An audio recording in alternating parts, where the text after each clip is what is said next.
Welcome back.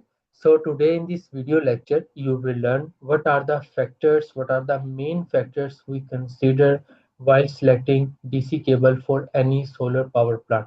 तो जब भी हम सोलर पावर प्लांट को डिजाइन करते हैं, उसमें नंबर ऑफ फैक्टर्स है जिनको हम कंसीडर करते हैं।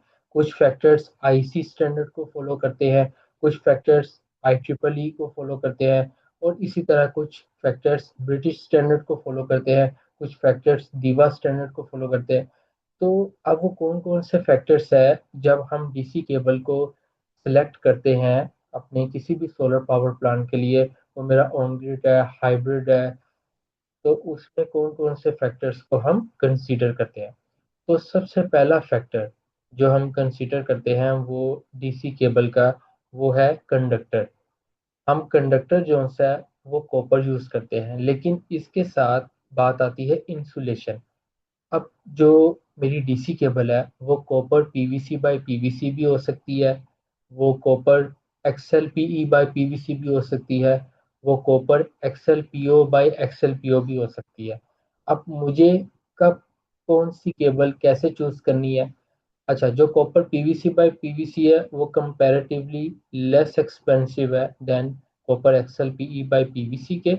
और इसी तरह जो copper XL PO by XL PO है वो ज़्यादातर हम यूज़ कर रहे होते हैं अपने सोलर पावर प्लांट में। उसकी वजह ये है कि एक तो ये लो स्मोक हैलोजन फ्री होती है।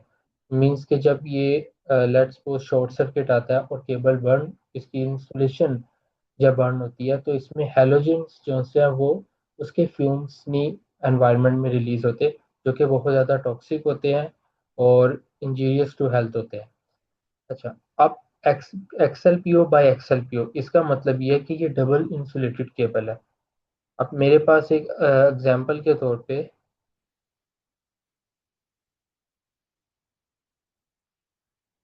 ये मेरे पास एक केबल है, 6 mm square single core flexible tin copper XLPO by XLPO।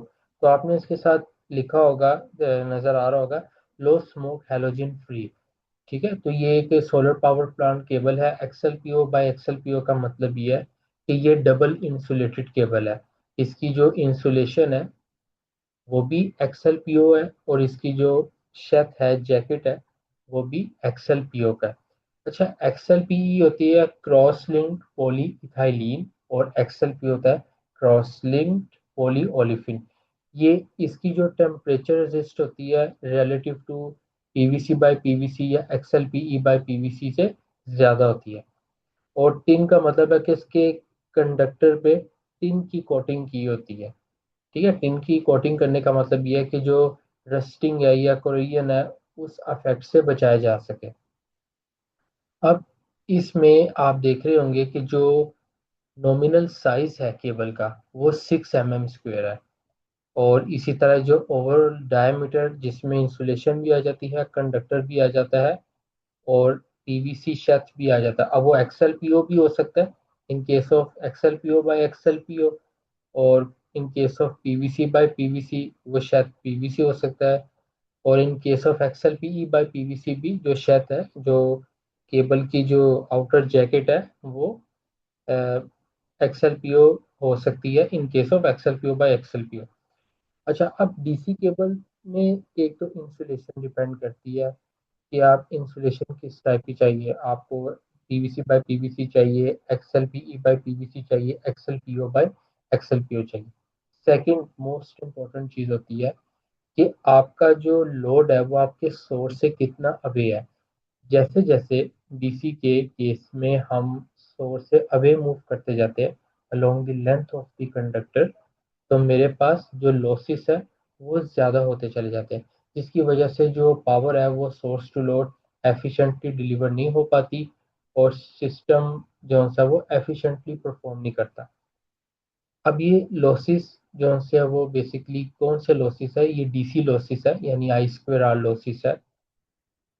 जैसे जैसे मेरी लेंथ बढ़ेगी तो length is directly proportional, means की जो रेजिस्टेंस है वो is directly proportional to length and is inversely proportional to the area of cross section of the wire। तो मेरी लेंथ बढ़ने का मतलब है कि मेरी वायर की जो रेजिस्टेंस है, डीसी रेजिस्टेंस, वो बढ़ रही है। और अगर मेरी रेजिस्टेंस बढ़ रही है तो इसका मतलब ये है कि मेरा जो वोल्टेज है वो ड्रॉप कर रहा है। वोल्टेज ड्रॉप करने का मतलब है कि मेरे पावर में लॉस आ रहा है। तो यही वजह होती है कि हम हाफ डिस्टेंस के बाद, लेट्स सपोज मैं कहता हूँ कि मेरी 4 mm स्क्वेयर 100 मीटर तक जो सा वो करंट जो सा इस केस में इसकी एम्पेसिटी है, एम्पेरेज है 70 एम्पेयर। ठीक है। और मैक्सिमम जो कंडक्टर का टेम्परेचर है वो मैक्सिमम 90 डिग्री सेल्सियस है, कि ये 90 डिग्री सेल्सियस तक बेयर कर सकता है। उसके बाद इंसुलेशन यानी जो उसका कंडक्टर है वो मेल्ट होना शुरू हो जाएगा। अच्छा, अब इसको समझते हैं। अब मेरा 100 मीटर तक जो डिस्टेंस है उसमें 4 mm यूज करो। जब इससे ज़्यादा होगा तो मेरे जो सिस्टम के लॉसेस हैं, ओवरऑल लॉसेस जो होते हैं, वो हम कंसिडर कर रहे होते हैं कि 1.5 to 2% और मैक्स 2.5% तक मेरे एवरेज लॉसेस होने चाहिए। Average losses. अब एवरेज लॉसेस मतलब कि एवरेज वोल्टेज ड्रॉप होनी चाहिए। तो वोल्टेज ड्रॉप की जो लिमिट होती है वो 1.5 to 2%, और इन अदर वर्ड्स हम ले लेते हैं 2 to 2.5% तक। किन्हीं केसेस में हम पूरे जो जितनी भी ड्रॉप्स है उनका एवरेज ले लेते हैं कि ये 2.5 तक भी ओके है। इसका मतलब है कि वो 2.5 से ड्रॉप ज़्यादा भी जा सकता है, कम भी जा सकता है।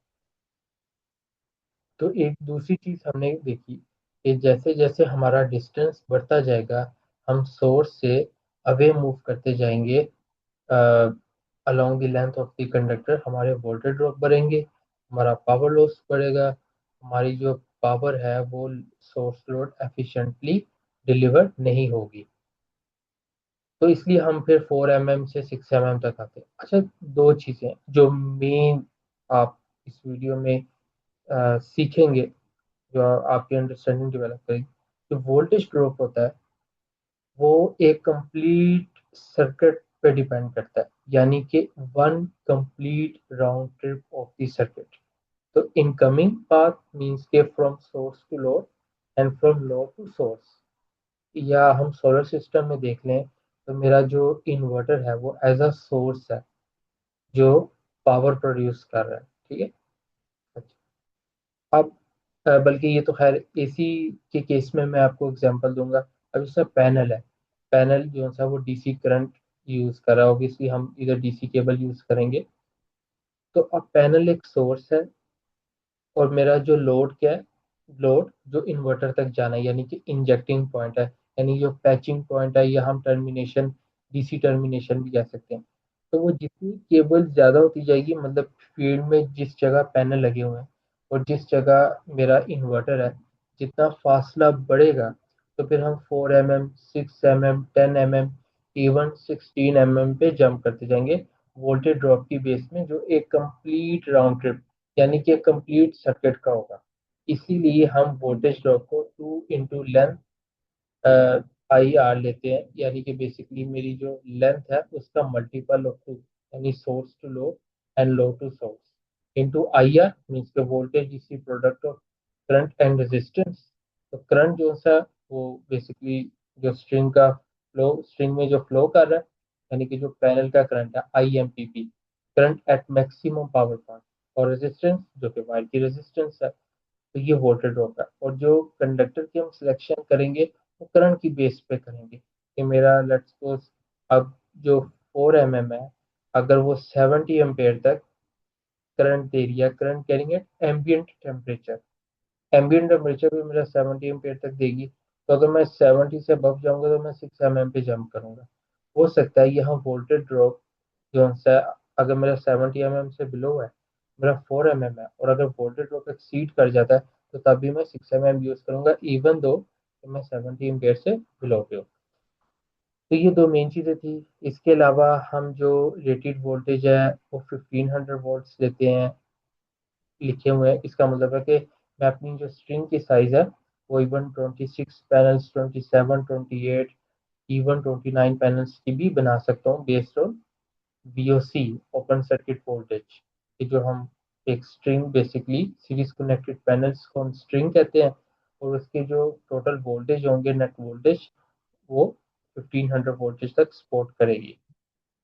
और इसके अलावा कलर ऑप्शन ब्लैक भी हो सकता है, रेड भी हो सकता है, और एज पर कस्टमर रिक्वायरमेंट भी हो सकता है।